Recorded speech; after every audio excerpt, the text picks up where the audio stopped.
दोस्तों मुझे लग रहा है मैं पिछले एक सप्ताह से आपको इस चीज़ को लेकर वार्निंग दे रहा था।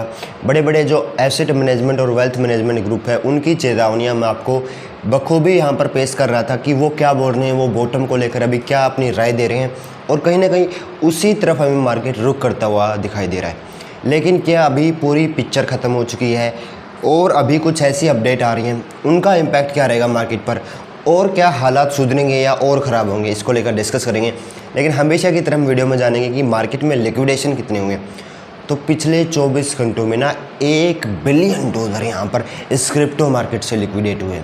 लॉन्ग पोजीशन में $800 मिलियन और शॉर्ट पोजीशन में मोटा यहाँ पर $200 मिलियन यहाँ पर लिक्विडेट हुए।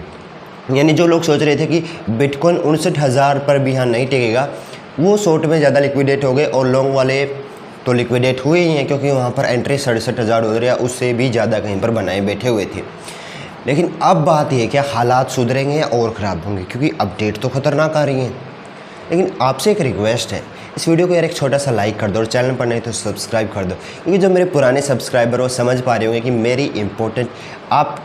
मेरी अपडेट जो इम्पोर्टेंट अपडेट होती हैं आपके लिए कितनी मायने रखती हैं, वो समझ पा रहे होंगे। आप भी समझ जाओगे अगर हमारे साथ आप जुड़ने की प्रयास करोगे सब्सक्राइब करके। लेकिन अब बात यह है, मार्च से जून तक जो 3-4 महीने बीते, इनमें आप देखोगे वार का माहौल बना था पूरा फुल। उसकी वजह से दुनिया भर के देशों की अर्थव्यवस्था टूटी है। अब उस टूटी हुई अर्थव्यवस्था को जोड़ने के लिए बड़े बड़े कदम उठाए जाएंगे। अब अपने देश में जैसे रुपया चलता है, कहीं डॉलर चलता है, कहीं यूरो चलता है, कहीं रूबल चलता है, यानी अलग अलग करेंसी दुनिया भर की है। अब इन करेंसियों को मजबूत करने के लिए सब देश कदम उठाएंगे अपने अपने देश में। अपना देश कदम उठाएगा, अमेरिका कदम उठाएगा, जापान, पाकिस्तान, नेपाल, सब अपने अपने यहाँ पर कदम उठाएंगे। लेकिन अब यह कि क्या कदम उठाएंगे और उसका क्रिप्टो पर क्या असर पड़ेगा। तो देखो ऐसा है, जैसे आपने देखा होगा फेड ने ये बोला कि रेट हाइक करेंगे। फिर इंडिया के जो RBI है उन्होंने US डॉलर के रिजर्व को यहाँ पर बेचना शुरू कर दिया। चीन में जो रेपो रेट है उन पर यहाँ पर ज़्यादा स्ट्रिक्टनेस लाने की कोशिश की जाएगी। बैंक ऑफ जापान ने रेट हाइक कर दिया। और भी बड़े बड़े जो बोलते हैं अर्थव्यवस्थाएं हैं दुनिया भर की, वो इसी दिशा में कहीं ना कहीं कदम उठा रही हैं। तो जैसे रेट हाइक होगा, रेट हाइक अभी बोल रहे हैं कि तीन बार होगा रेट हाइक इस साल US के अंदर। एक बार रेट हाइक होता है उससे हड़कंप मच जाता है क्रिप्टो मार्केट में, लेकिन अगर 3 बार होगा, ऐसा अनुमान है, होगा नहीं, ये श्योरिटी नहीं है, लेकिन अनुमान है कि इस साल 3 बार यहाँ पर फेड रेट हाइक कर सकता है, यानी ब्याज दरों को बढ़ा सकता है। सितंबर, अक्टूबर और कहीं ना कहीं दिसंबर में होगा। और ये वही लास्ट के 4 महीने होते हैं जिनमें हम कूल डाउन देखते हैं, क्रिप्टो मार्केट में एक बुलिश सिग्नल हमें मिलता है। लेकिन इस बार ऐसा क्या पता ना हो।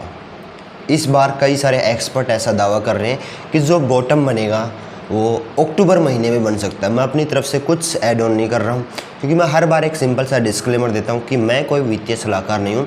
आई am not a financial advisor. Crypto currency are highly risky and volatile market. इसमें आपका पैसा बिल्कुल जीरो हो सकता है, तो सावधानी से निवेश करें। और क्या कदम उठा सकती है अर्थव्यवस्थाएं अपने देश की करेंसी को मजबूत करने के लिए। मैंने बताया कि इंडिया के RBI ने अपना US डॉलर रिजर्व बेचा। दूसरा क्या कर देंगे, वो जितना भी मनी प्रिंट कर रहे थे उसको कम कर देंगे। और क्या फैसले लेंगे, एक्सपोर्ट को बढ़ाने की कोशिश करेंगे। ठीक है, ये सारे कुछ फैसले यहाँ पर दूसरे देश लेने की कोशिश करेंगे। और मैं ये बोलता हूँ कि पहले जो करेंसी चलन में है, यानी अभी अपना पेपर करेंसी चलन में है, कॉइन्स चलन में है, उनको मजबूत किया जाएगा, क्योंकि मैक्सिमम लोगों के पास तो वो है, वही है ना। हाँ, कि कल को फ्यूचर में अगर बिटकॉइन सबके पास हुआ कि हर लोग यहाँ पर बिटकॉइन में ट्रांजैक्शन कर रहे होंगे, फिर मैं आपको ऐसा बता रहा होगा कि बिटकॉइन को मजबूत करने के लिए ये फैसला लिया गया। ऐसी बातें होंगी ना, क्योंकि आज डॉलर को मजबूत करने के लिए अगर फेड रेट हाइक कर रहा है, मेरी ज़बान भी फिसल रही है मार्केट को देखते हुए, अगर आज की डेट में फेड यहाँ पर डॉलर को मजबूत करने के लिए रेट हाइक कर रहा है, ब्याज दरें बढ़ा रहा है, तो उसी प्रकार से कल को बिटकॉइन को मजबूत करने के लिए कोई क्वांटम कंप्यूटर या ऐसे बड़े फैसले लिए जाएंगे ताकि क्रिप्टो मजबूत हो। वो कब होगा, जब मैक्सिमम लोगों के पास में क्रिप्टो करेंसी होगा। लेकिन आज तो किसी के पास डॉलर है, किसी के पास रुपया है, उसी को मजबूत करना पड़ेगा।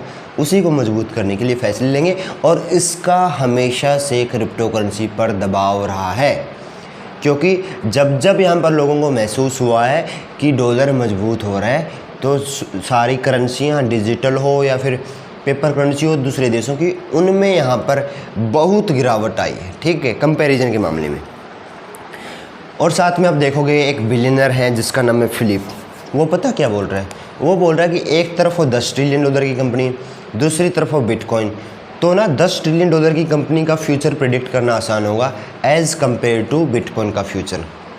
ऐसा उन्होंने क्यों बोला? उन्होंने बोला कि जैसे ओपन AI कंपनी यानी ChatGPT, क्लाउड कंपनी है एंथ्रोपिक की, ये कंपनियां ना $900 बिलियन 800 बिलियन की वैल्यूएशन पर यहाँ पर अपने IPO लाने जा रही हैं।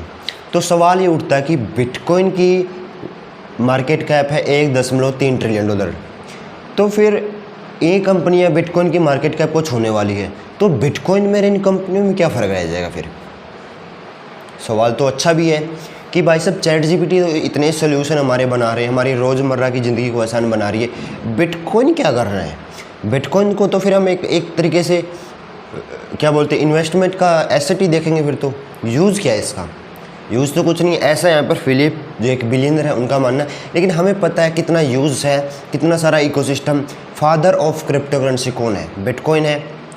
तो यही सब एक चीज़ होती है कि जब जब मार्केट डंप होता है तब तब ऐसी स्टेटमेंट आने लगती है मार्केट में नेगेटिव। जैसे एक बोलेंगे कि जब मार्केट लो पर होगा तब लोग बोलेंगे ये स्कैम है, जब अपसाइड होगा तब उसको बोलेंगे बबल है, और ये हमेशा से चला आ रहा है। 2-3 साल के गैप में यही यहाँ पर मीडिया रिपोर्ट्स और जो बड़े बड़े जो बिटकॉइन के ख़िलाफ़ हैं वो ऐसी स्टेटमेंट यहाँ पर जारी करने लगते हैं।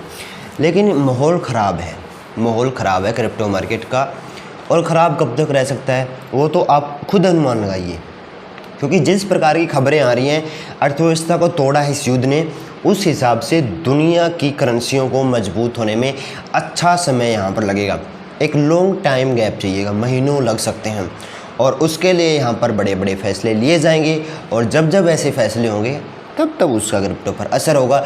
और जब आप देखोगे अभी तक 2024 से जब तक आज मैं वीडियो बना रहा हूँ, अभी तक $6 बिलियन बिटकॉइन के ETF से बाहर निकले हैं। कहाँ निकले हैं? AI चिप सेक्टर में, S&P में या SpaceX कंपनियों में निकले हैं।